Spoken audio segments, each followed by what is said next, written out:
d'expression francophone, bien entendu, qui va vous accompagner aussi tout au long du circuit.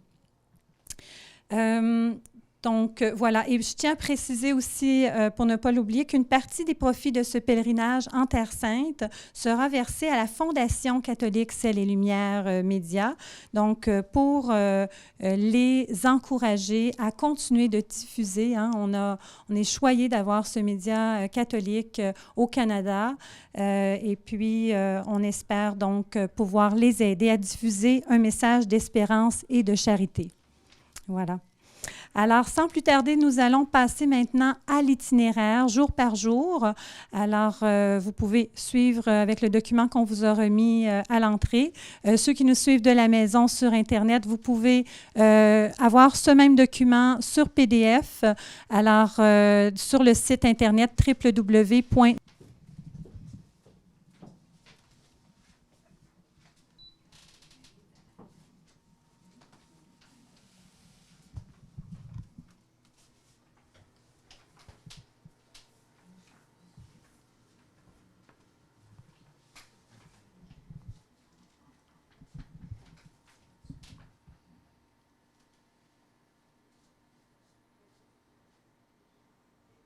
Alors, pendant que le projecteur s'allume, je tiens aussi à préciser que vous pouvez voir un beau vidéo sur la Terre Sainte sur notre site Internet également.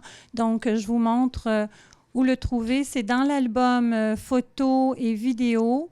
Donc, vous allez trouver dans le menu ici à gauche, photos et témoignages. Alors, vous avez plusieurs vidéos, dont le vidéo de présentation du Spiritour. Et vous avez donc un beau vidéo sur la Terre Sainte. Donc, ça vous donne un petit aperçu des paysages de la Terre Sainte, de la majorité de nos circuits qui suivent, en fait, celui-ci suit la chronologie de la vie de Jésus. Voilà.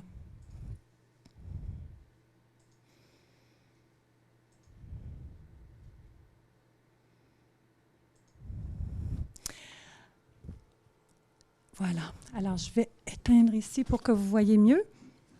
Ça va pour le son? OK. Alors, le pèlerinage, donc, en Terre Sainte, en collaboration avec Ciel et Lumière. Alors, je vous montre d'abord sur la carte l'itinéraire qu'on va suivre. Alors, l'avion atterrit directement avec Amman. Nous allons prendre un vol avec Air Canada. Donc, avec une connexion, si je ne me trompe, je pense qu'on passe... Je vais vous reconfirmer, là, je pense qu'on passe par une ville européenne avant de prendre une connexion sur Amman. Ensuite, de Amman, donc la première journée, on va faire un tour de ville et on va se rendre à Madaba et le mont Nebo pour aller dormir dans tout près là, du site de Petra, à Petra même.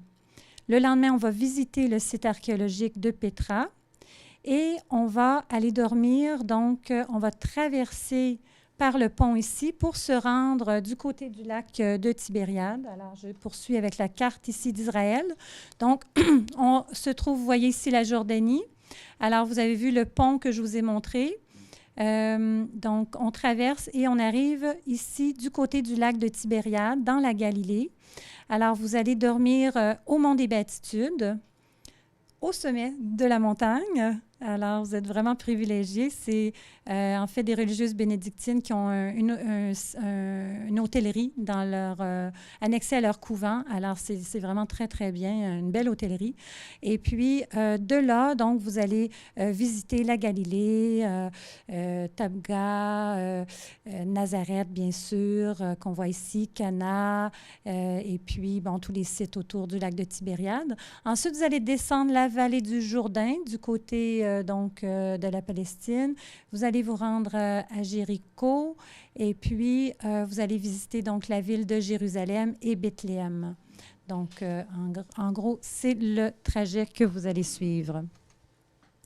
Alors, on commence donc en Jordanie, dans la belle ville de Amman, qui est la capitale, la ville la plus importante de la Jordanie, une ville historique aussi, une des villes les plus anciennes qui a été habitée continuellement jusqu'à aujourd'hui. Alors, on voit déjà ici le théâtre romain qui va faire partie de votre tour de ville Pardon. Le premier jour, donc, on va seulement s'installer. Vous pourrez découvrir un petit peu aux alentours, vous reposer. Et donc, le lendemain, en matinée, on a le tour de ville pour voir le théâtre, le palais du roi, la mosquée du roi qu'on voit ici en haut à droite. Ensuite, vous allez voir aussi la citadelle qui est aussi appelée le Jabal al-Ka, qui est située sur un mont et ce sont des ruines qui datent de l'époque romaine. Ensuite, on continue vers Madaba, la cité des Mosaïques, qui est une cité chrétienne, et on peut visiter entre autres l'église orthodoxe Saint-Georges, où se trouve la fameuse mosaïque qu'on voit en haut à gauche, une mosaïque très colorée qui représente, en fait, c'est une carte de la Terre Sainte, entre autres la Jérusalem de l'époque. Alors, c'est très intéressant. Elle est immense. Si vous regardez dans la photo en bas à droite, donc on voit, c'est par terre, c'est au sol, la mosaïque, elle est vraiment très grande. Donc, on pourra prendre le temps de l'admirer. Pour continuer ensuite au Mont Nebo, juste à côté du Mont Nebo, il a vu la Terre Sainte. Dieu lui a montré la terre promise et ce serait aussi le lieu où il est enterré, mais on ne sait pas le lieu exact. Et on voit en bas à droite, le pape Jean-Paul II s'est rendu là à l'an 2000, l'année du jubilé. Donc, il a visité la Terre Sainte et il s'est rendu sur le Mont Nebo. Ensuite, on va continuer pour dormir à Petra et le lendemain, on fait la visite. Donc, toute la journée est consacrée au site archéologique de Petra, un site qui est patrimoine mondial de l'UNESCO. C'est vraiment extraordinaire. Donc, pour se rendre au lieu du trésor, on traverse le Sic. C'est comme une gorge à travers les falaises et on arrive donc au lieu, ce qu'on appelle le trésor, qu'on voit dans le film Indiana Jones. Alors, c'est du temps des premiers chrétiens et ils ont fait vraiment des chefs-d'œuvre. Il y avait des maisons et des églises, donc toutes sculptées dans le roc. Alors, c'est vraiment magnifique. Et vous aurez bien sûr un guide local sur place qui pourra vous raconter toute l'histoire de ce site magnifique.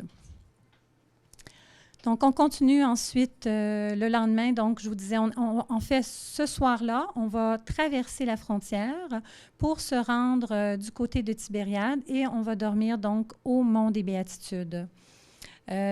Mont des Béatitudes, donc comme je vous disais, il y a les bénédictines qui ont une hôtellerie, donc vous allez dormir en haut. Et il y a aussi la petite chapelle, donc où ce sera possible de célébrer l'Eucharistie, ou c'est possible aussi de le faire dans les jardins ou dans le couvent. On a plusieurs options. Et la vue est magnifique du haut du Mont des Béatitudes. Comme vous voyez, on a la vue sur le lac de Tibériade avec des jardins vraiment splendides. Et c'est possible donc de célébrer la messe dans ces magnifiques jardins. Alors ici, ce n'est pas le père Lebel, mais c'est un autre prêtre qui avait aussi amené sa guitare. Alors ça peut vous donner déjà un avant-goût de l'ambiance que vous aurez sur place. Alors ici, on est à Nazareth. Alors vous aurez bien sûr la visite de la ville de Nazareth, le lieu donc où Jésus a passé toute son enfance. Et c'est aussi le lieu de l'Annonciation. Et d'ailleurs, on voit au centre l'église, la basilique de l'Annonciation, qui se trouve au-dessus de la grotte. Je pense d'ailleurs qu'on le voit peut-être dans une photo. La grotte où la Vierge aurait reçu la visite de l'ange Gabriel. Alors, malheureusement, je ne l'ai pas dans les photos, là, mais ça sera la belle surprise sur place. Donc, c'est une toute petite grotte et puis ils ont bâti un hôtel juste devant et puis la basilique là, au-dessus.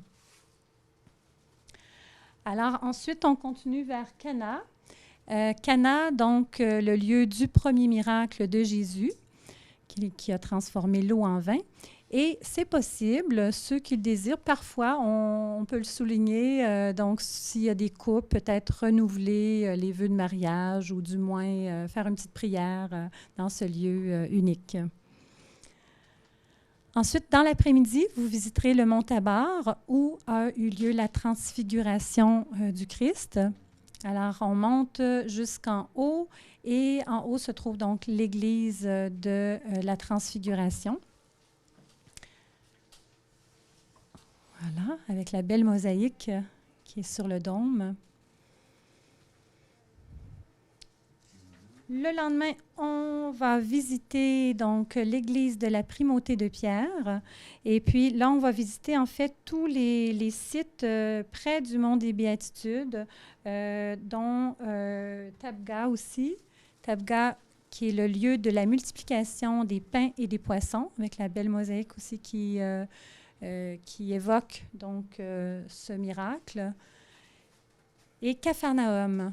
Donc, Capharnaüm qui était le lieu où habitait Saint-Pierre et qui est aussi le lieu où Jésus, donc dans cette synagogue qui est encore, en fait, qui a encore des murs debout, donc il a fait des miracles, il a aussi prêché à plusieurs reprises, donc il a pris la parole et puis voilà, il a fait des guérisons également.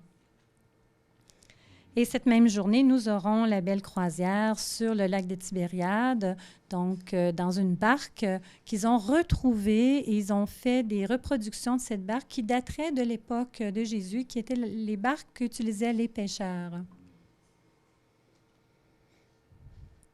Et ce qui est beau aussi, c'est de prendre le temps de s'arrêter quand on est sur le lac. À un certain moment, le capitaine arrête les moteurs et on prend le temps de lire un texte de la vie de Jésus qui s'est passé sur le lac de Tibériade, donc à la discrétion de notre animateur spirituel, que ce soit la tempête apaisée ou bien la pêche miraculeuse. Donc, on prend le temps de relire le texte et de le méditer en silence pour ensuite continuer la croisière. Alors, on va visiter... attendez, je veux juste... oui, alors ce soir-là, après la croisière, on va dormir à nouveau au Mont des Béatitudes. Et le lendemain, on est rendu au jour 7. Donc, on fait la route vers Jérusalem en suivant la vallée du Jourdain. Et puis, on va visiter donc Jéricho. Jéricho, donc, on disait, la plus vieille ville du monde qui est encore habitée et aussi, bon, juste à côté de la mer Morte, donc une des villes les plus, la ville la plus basse au monde, parce qu'on est en dessous du niveau de la mer. Et puis, on mentionnait aussi, c'est un oasis. Alors, un très joli oasis parce qu'il est tout près d'une source, donc on voit beaucoup de verdure, de palmeraies, de jardins, alors que tout autour, c'est désertique. C'est le désert de Juda. Alors, on voit ici, entre autres, le sycomore de Zachée en bas à droite. Donc, plusieurs événements bibliques qui ont eu lieu à cet endroit. On continue ensuite vers Qumran. Qumran, qui est le lieu où on a retrouvé les écrits de la mer Morte. Donc, on pourra aussi voir le musée de Qumran. Et ensuite, on se rend à En-Karem, qui est le lieu de la visitation, mais qui est aussi le lieu de, par conséquent, le lieu de naissance de Jean-Baptiste.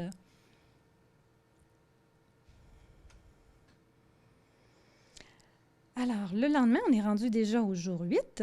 On va se rendre, en fait, dès le jour 7, nous allons dormir à Jérusalem. Donc, on arrive dans cette ville qui est 3 fois sainte, une ville qui est importante, très importante, autant pour les chrétiens, les musulmans et les juifs.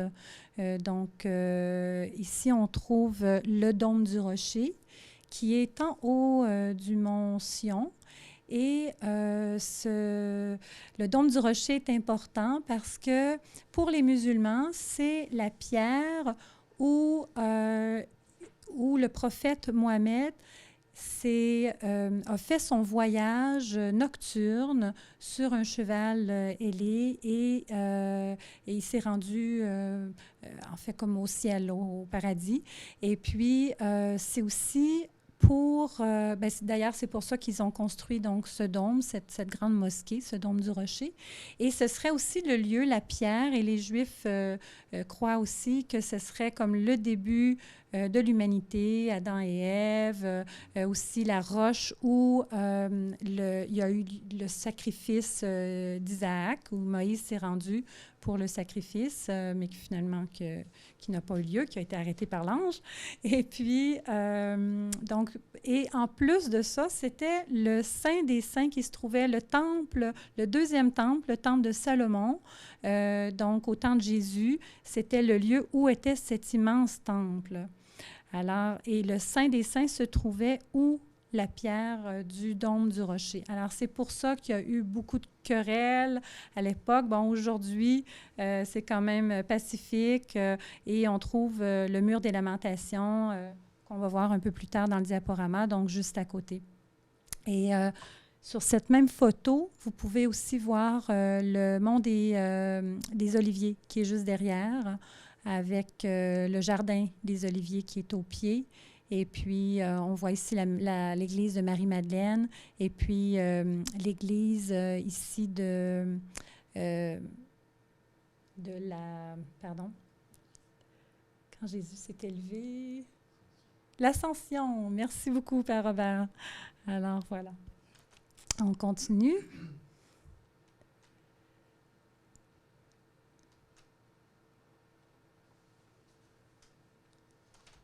OK. Alors, maintenant, le jour 8. Alors, la journée débute avec la visite de la maquette, justement, du deuxième temple, du temple de Salomon dont je vous faisais mention, qui était sur le mont Sion. Donc, un temple vraiment qui était... Bon, ça, c'est une petite maquette, là, mais c'était immense. Quand vous êtes sur les lieux, vous pouvez vous rendre compte de l'immensité parce que le mur des lamentations, en réalité, ce n'est pas le mur directement du temple, mais de l'enceinte. Donc, c'est une partie, c'est le Western Wall, donc c'était le mur de l'ouest de l'enceinte, donc la muraille qui entourait le temple. Et puis, toute l'esplanade de la mosquée où se trouve El-Aqsa et le dôme du rocher. Donc, ça vous donne une idée. En fait, ce serait toute l'esplanade que vous trouvez ici autour du temple. Alors, sur place, vous pourrez voir par vous-même là, que c'était vraiment immense. Et puis, ce qui est intéressant, c'est quand on va voir cette maquette, donc ça nous permet vraiment de se situer et d'avoir une meilleure idée à quoi ça pouvait ressembler, donc à l'époque de Jésus. Donc, ça, c'est le matin. Ensuite, on continue pour une visite de Bethléem. Alors, Bethléem, bien sûr, le lieu de la Nativité du Christ. Et on va visiter, donc, en tout premier lieu, l'église de la Nativité, qui a cette particularité d'avoir une toute petite porte.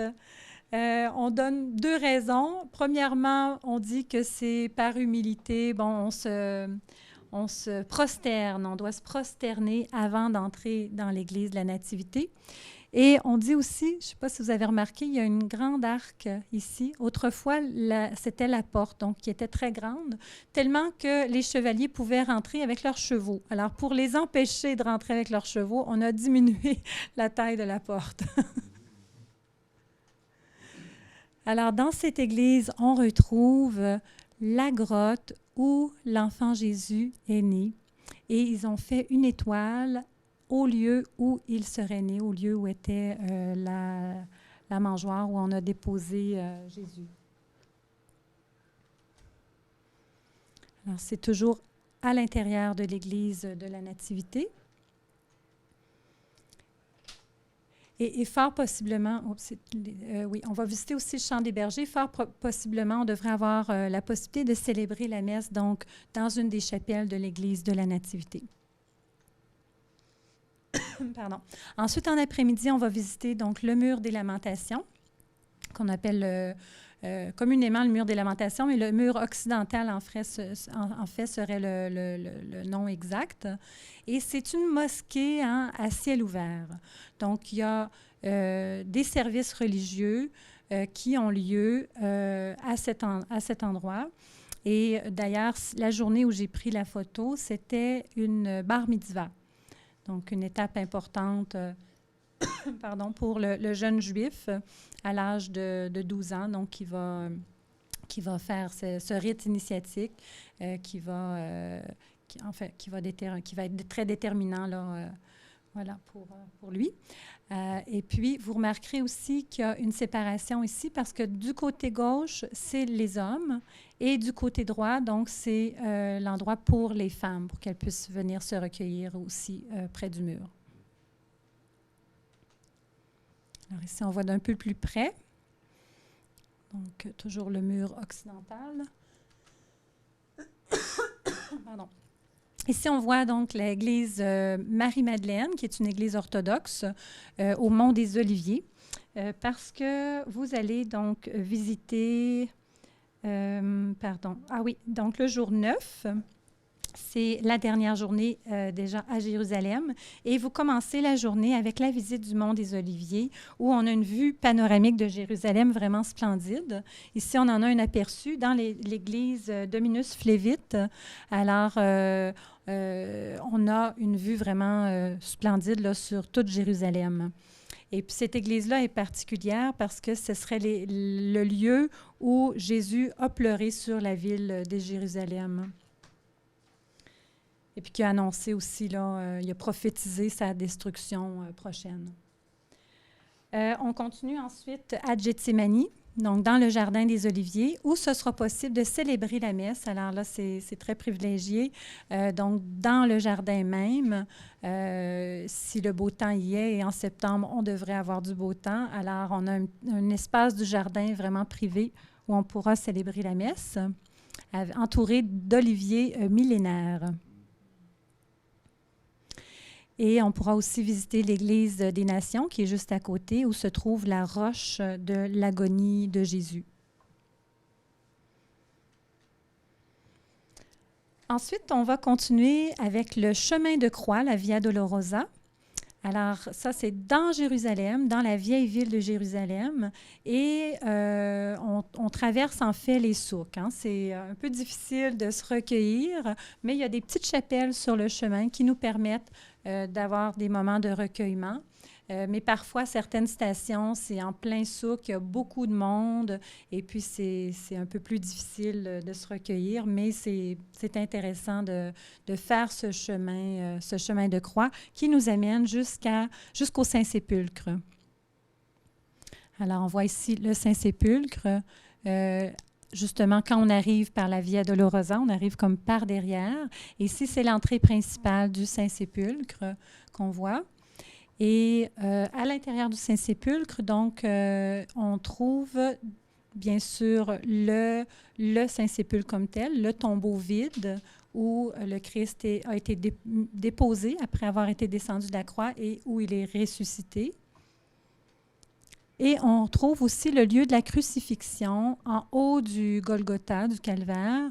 On peut même voir la roche, encore le rocher, et même y toucher en dessous de l'autel. Et on peut toucher le trou où aurait été plantée la croix du Christ.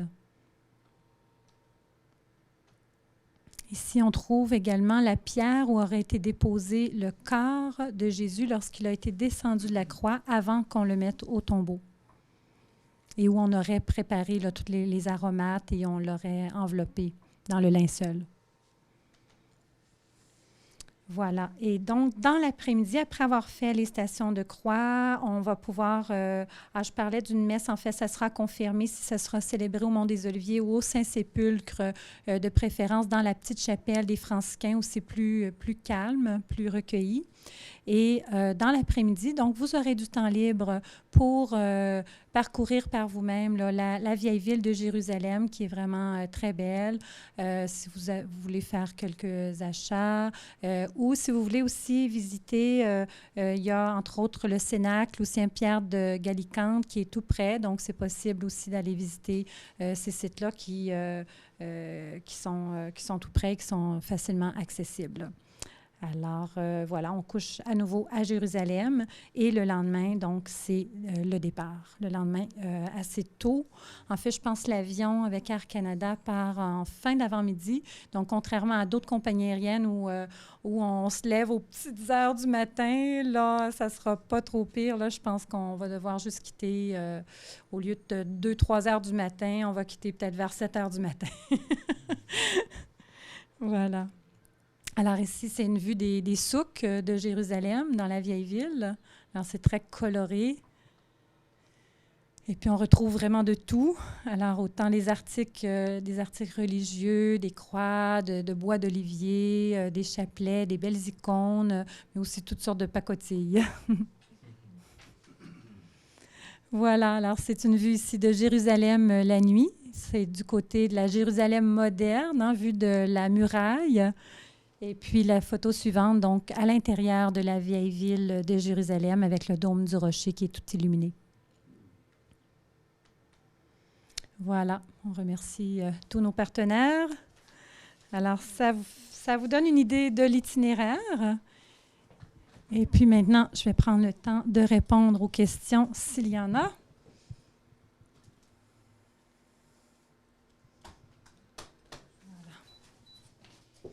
Peut-être prendre le temps aussi de vous dire, c'est déjà écrit dans les informations générales, mais peut-être prendre le temps de voir avec vous qu'est-ce qui est inclus donc dans votre forfait. Alors, le forfait donc comprend bien sûr le vol aller-retour de Montréal à Amman et ensuite de Tel Aviv à Montréal. Vous avez l'hébergement, donc 8 nuits en occupation double. Et c'est possible, si vous êtes seul, soit on peut vous jumeler, ou sinon, vous pouvez prendre une chambre en occupation simple et le supplément est de 560 $ pour tout le séjour, pour avoir une chambre privée. Si vous voulez être jumelé, donc nous, on s'efforce de vous trouver un compagnon de chambre, donc qui va partager la chambre avec vous. Et bien sûr, il y a 2 lits et donc on jumelle selon si vous êtes un homme avec un autre homme ou avec une femme si vous êtes une femme. Voilà. Ensuite, vous avez le transport en autocar de luxe avec air climatisé, bien sûr, siège inclinable, ce qui est dans l'itinéraire. L'admission dans tous les monuments qui sont prévus, en fait, toutes les visites qui sont prévues à l'horaire, la croisière, tout ça, c'est inclus.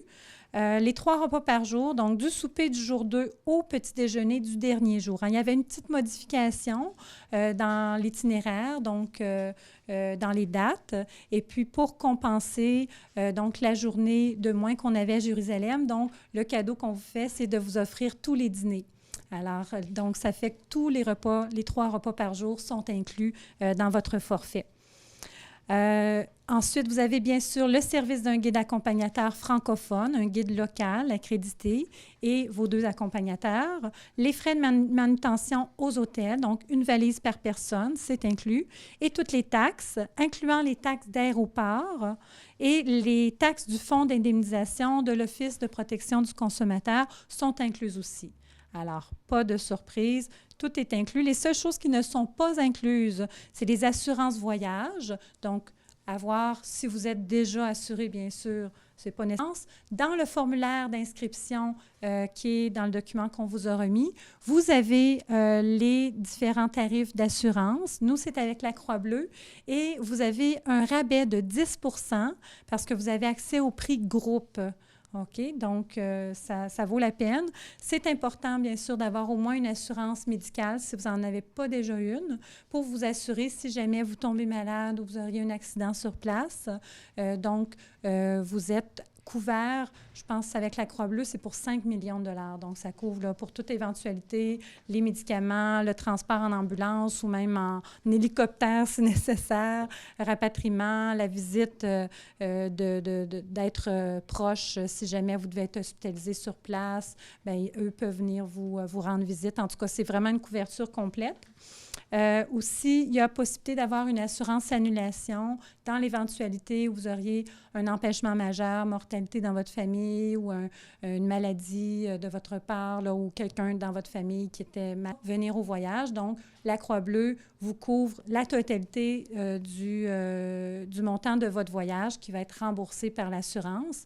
Et si ça arrive pendant votre voyage, admettons qu'il y avait de la mortalité dans votre famille, vous devez revenir avant la fin du voyage. Donc, c'est illimité. Quand même que votre billet d'avion coûterait 5 000 $, il vous le paye. Et puis, il vous paye aussi la partie de voyage, la portion du voyage qui n'a pas été utilisée. OK? Ben oui.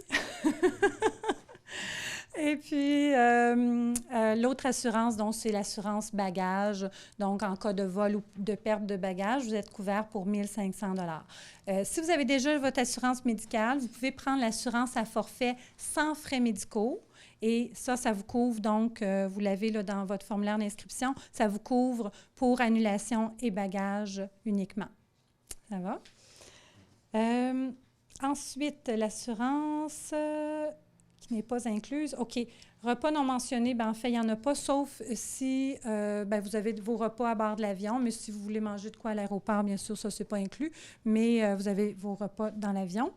Et les boissons. Les boissons au repas, normalement, thé, café, c'est inclus. Le matin, vous avez du jus d'orange, mais si vous voulez d'autres boissons au repas, donc c'est à vos frais.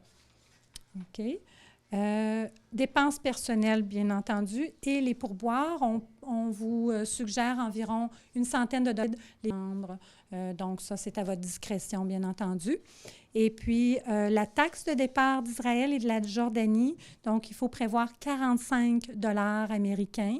C'est une taxe, en fait, que vous allez payer quand vous allez traverser la frontière. Donc, c'est la seule taxe qu'on ne peut pas inclure parce qu'on doit le payer sur place en argent comptant. C'est bon. Alors, voilà. Je ne sais pas s'il y a des questions sur ce que je vous ai présenté. Combien de fois qu'on change d'hôtel dans les 9 jours? C'est une excellente question. On essaye que ce soit le moins souvent possible. Alors, je pense que vous avez... Attendez, je vais juste les recompter pour être sûre. Donc, une nuit à Petra, une nuit à Amman. Ça permet de se déposer, vous pouvez défaire vos valises. Et puis après ça, 3 nuits à Jérusalem. OK? Donc, ça fait 4 hôtels. C'est ça. C'est bien? D'autres questions? Les départs le matin. Les départs le matin? À quelle heure? C'est une très bonne question. En fait, j'aurais aimé mieux... Ça dépend de chaque groupe. Ça dépend du guide. Normalement, on aime bien partir assez tôt. Assez tôt, je parle peut-être de 8h, 8h30, pour arriver assez tôt à l'hôtel le soir, puis avoir le temps de se reposer un petit peu avant d'aller manger. Hein, les soupers, c'est un peu l'heure européenne. On mange normalement vers 7h le soir. Donc, on essaie d'arriver à l'hôtel peut-être vers 5h, 5h30, pour avoir le temps de se détendre un petit peu avant d'aller manger. Voilà. Oui. Et puis, qu'est-ce qu'on mange en Israël? Hein? C'est en Terre Sainte, si la question n'est pas posée, mais je vous donne la réponse parce que c'est souvent une question qu'on nous demande. On mange vraiment très bien. C'est très, très varié. C'est souvent sous forme de buffet. Alors, vous avez beaucoup de choix, beaucoup de salades, du couscous. On mange les mets locaux. Mais en fait, les buffets dans les hôtels, souvent, c'est international, mais on s'assure pour les dîners. Donc, ça ne sera pas... les dîners, on va aller dans différents restaurants et puis on va vous faire goûter vraiment les mets traditionnels. Des fois, ça va être du falafel ou on mange beaucoup du poisson, bien sûr, quand on va être autour du lac de Tibériade. Et puis, les viandes, c'est assez... c'est assez varié, les viandes. Ils ont du poulet, du bœuf, de l'agneau. C'est très bon et puis très varié. Puis, bien sûr, on a toujours, avec les salades, là, il y a comme un buffet de salades, puis il y a toujours le hummus avec à base d'aubergine, là, le baba ganoush. Donc, c'est très bon.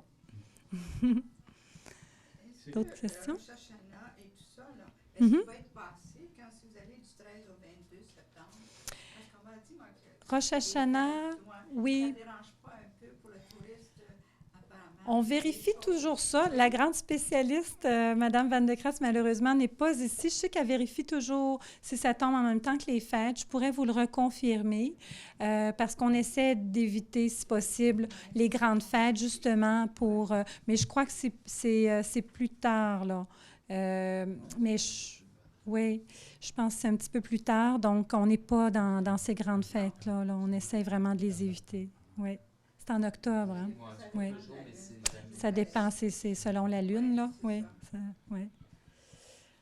Voilà. Il y a beaucoup de marchands. Beaucoup de? OK. Pour la marche, merci de poser la question aussi. Je trouve ça important d'en parler, là. Alors, vous avez toujours un autocar qui vous amène d'un lieu à l'autre, sauf que Jérusalem, la vieille ville, on ne peut pas y aller en autocar. Donc, il faut marcher. Fait que je vous dirais, il faut que vous soyez capable de marcher peut-être 1 heure sans vous arrêter, là, sans vous asseoir. Je ne pense pas que vous ayez à marcher 1 heure de temps sans vous asseoir, mais juste par précaution, être sûr que vous soyez capable, là, que vous ayez la santé pour marcher 1 heure sans vous arrêter, vous allez être correct, parce que quand même, ce n'est pas des grosses distances. La vieille ville de Jérusalem n'est pas très grande, mais des fois, il y a un peu d'attente pour aller faire les visites, et puis on se promène pas mal. Pour le chemin de croix aussi, là, on prend le temps de s'arrêter. Donc, puis c'est toujours un rythme assez lent. Donc, on prend le temps d'attendre tout le monde. Et puis, voilà. Donc, oui, dans Jérusalem, vous allez marcher un petit peu plus. Mais sinon, tous les autres lieux, donc, on vous amène vraiment toujours avec l'autocar. À Petra, il y a un peu plus de marche aussi. Là, je vous dirais, toute la journée, on va visiter. Mais il y a des lieux où vous pouvez vous asseoir pour vous reposer. Puis c'est possible aussi le SIC. Vous avez vu tout à l'heure, il y avait la calèche. Alors, si vous ne voulez pas le marcher, parce que c'est quand même assez long, là, long, c'est peut-être, je ne sais pas la distance exacte, là, mais vous pouvez toujours y aller en calèche, si vous préférez, c'est possible. Oui. Ça va? Alors, s'il n'y a pas d'autres questions, vous n'avez pas amené votre guitare, hein? C'est dommage. Ça aurait été beau de faire un chant. Non, c'est pas grave. C'est pas grave. Je n'ai pas pensé de vous le dire, là, mais on aurait peut-être pu prendre un petit chant. Je me demandais, on avait fait un montage avec un chant de Robert Lebel. Est-ce qu'on l'avait? On aurait peut-être pu le montrer sur Internet. La vidéo de promo? Oui, soit cette vidéo-là, ou sinon, on pourrait peut-être aller chercher une autre vidéo sur la Terre Sainte. On aurait le temps de présenter ça? Oui? OK. D'accord. Juste un petit instant, je vais aller chercher ça. Ça serait beau de finir avec ça. Ce serait une belle conclusion.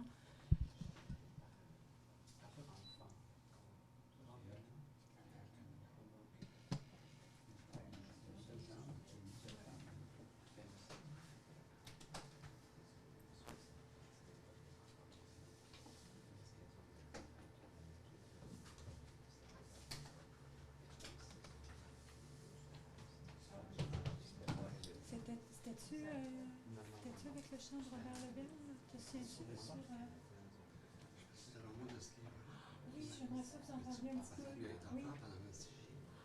Oui, je vous remercie. Oui.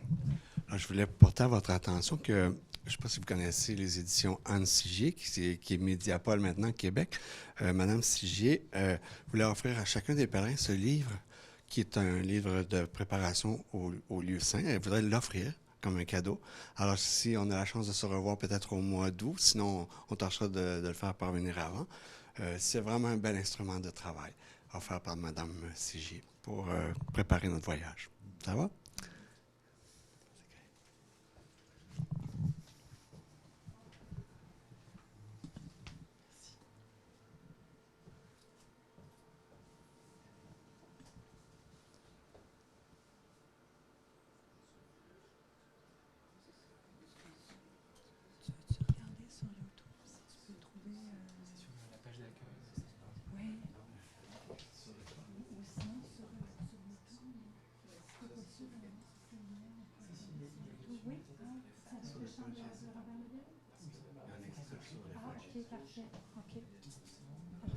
Pendant qu'on cherche le vidéo, ça va être une belle conclusion. On va vous montrer un petit clip qui a été monté par Ciel et Lumière. Je voulais vous dire aussi qu'il va y avoir une rencontre pré-départ qu'on organise toujours 2 à 3 semaines avant votre voyage, où on vous remet vos billets d'avion, on vous remet tous vos documents de voyage, toute la documentation qu'il y a sur la Terre Sainte ici sur la table, on la remet aussi aux pèlerins avec une carte des lieux saints. Et puis, c'est un moment où vous allez rencontrer tous les autres pèlerins. En fait, on a beaucoup de gens, c'est ce qui explique là, ce soir aussi, là, beaucoup sont déjà inscrits, ne sentaient pas nécessairement le besoin de venir à la soirée, mais c'est principalement parce que beaucoup ne sont pas de Montréal. Ils sont à l'extérieur de Montréal. On a des gens de toute la province du Québec, puis même dans d'autres provinces, si je ne me trompe pas, là, des francophones, je crois du Nouveau-Brunswick puis de l'Ontario, mais beaucoup de gens de Québec, de Trois-Rivières, Trois-Rivières, de Victoriaville. Ça, vous êtes à Victoriaville, donc des gens de de votre coin. Et puis, c'est pour ça aussi qu'on a moins de monde ce soir. Fait que pour la rencontre pré-départ, je ne sais pas si tout le monde va pouvoir être présent. Ceux qui ne peuvent pas être présents, bien sûr, on va envoyer toute la documentation par la poste, mais c'est toujours agréable de se rencontrer puis de pouvoir répondre à vos questions. On vous remet une liste de toutes les choses à apporter. On vous remet aussi, toute l'information pratique comme quelle monnaie apporter, comment ça fonctionne là-bas, c'est les shekels. Hein? Donc, comment ça fonctionne? Bon, l'argent américain est accepté presque partout. Les cartes de guichet, ça fonctionne. Il y a des guichets à peu près partout. Aussi, vous pouvez apporter une carte de crédit. On vous recommande d'apporter peut-être 3 méthodes de paiement, là, carte de guichet, carte de crédit, plus de l'argent comptant américain. C'est préférable d'acheter les shekels une fois sur place. OK? Mais toutes ces informations-là, on va vous donner ça sur place, quelle température il va faire, donc les vêtements à porter et toutes ces petites informations pratiques. Donc, ça, on réserve ça pour la rencontre pré-départ. Voilà. Alors, je pense qu'on a trouvé le vidéo de Terre Sainte avec le... OK. Est-ce qu'il y a un parallèle? Non, c'est pas de musique. Oui. Je vais monter le volume ici.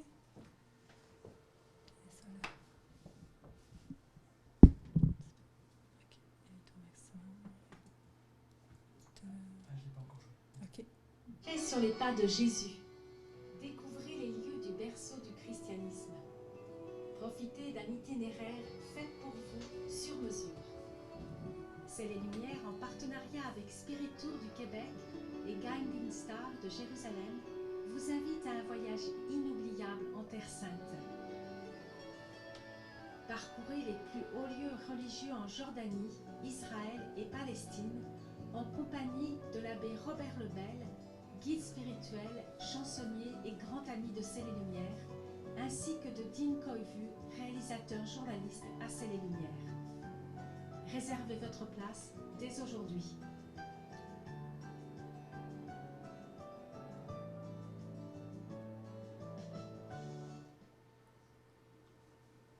On a un autre avec Robert Lebel. Ah non, ça C'est l'émission Témoin, oui, c'est c'est vrai, l'entrevue. l'émission Témoin. Oui. C'est très beau.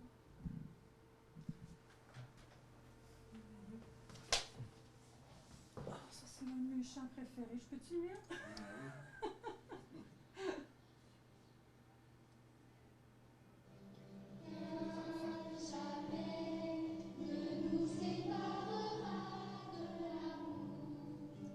On sait pas votre voix.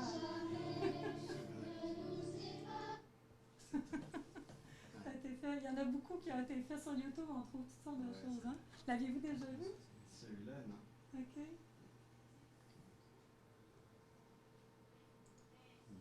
C'est un de vos spectacles.